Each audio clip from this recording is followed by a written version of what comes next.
Welcome back. I'm Sandy Curtis with Berkshire Hathaway Bowen Realty in Hagerstown, Maryland. And today we are discussing debt to income ratios.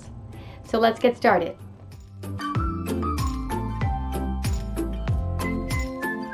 There are many factors that go into effect when you are purchasing a home and getting a loan to do so. And when you are making your loan application, they're going to ask, what is your debt to your income ratio? A lender will look at your debt to income ratio before extending any financing to see how likely it is that you're going to be able to make that additional payment each month, that mortgage payment, in addition to your current financial obligations. The lower that percentage, the more likely you're going to be approved for a mortgage. On the other end of the spectrum, if you have a high ratio, it may show the lender that you have too much debt compared to your income. When you're looking to purchase a property, it's a good idea to go ahead and run your debt to income ratio so that you are aware where it is on that scale. We're going to talk about some numbers here at the end where the lenders would like to have your debt income ratio to be. If you'd like to work on your debt to income ratio, stick with me to the end. I have a couple of ideas that'll help you get that rate where you want it to be. So let's go ahead and calculate what your debt to income ratio is. Add up all of your monthly obligations to start with. That can include student loans, car loans, credit card payments.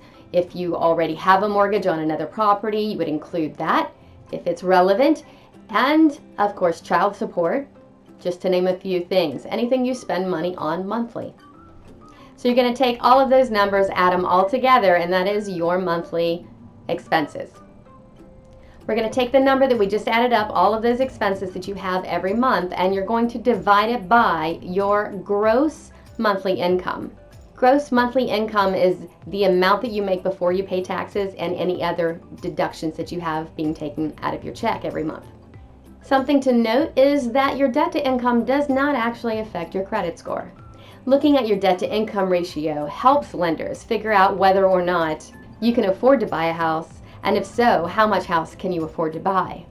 And here are these numbers I was talking about earlier where you should get your ratios, try to keep them within those range because most lenders want to see you with a debt to income ratio of less than 36%. They typically want no more than 28% of your said debt to go towards your mortgage. The ratio that you want to keep below is 43%. A lender will not usually want a borrower with a ratio of 43% or higher. If your debt to income ratio is higher than 43%, then you're more than likely going to be denied financing. As far as they're concerned, your expenses and your debts are just higher than they should be. If you already have a mortgage and are interested on how you can pay that debt down quicker, save thousands of dollars, I'm going to recommend you watch this video next. And now, if you would like to change your debt to income ratio, how would you go about doing it? The two ways to positively affect your debt to income ratio would be to obviously earn more money every month because you're raising your income up, but you're not spending more money though. Or you can reduce your monthly expenses. And of course, if you do both, then you're doing twice as much. The easiest of the two options, obviously, is to pay down as much debt as you possibly can. Sometimes if your debt to income ratio is too high, you can get a cosigner. A cosigner does have to have good credit and income, just so you know. But as an example, if you are going for an FHA type loan, you can have a cosigner, a family member cosign on the loan for you, whether they're living in the home or not.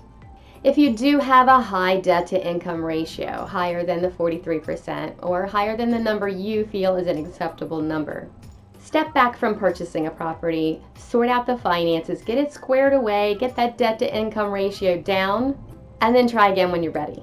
I hope this answered your questions about debt to income ratios. I will see you on the next video.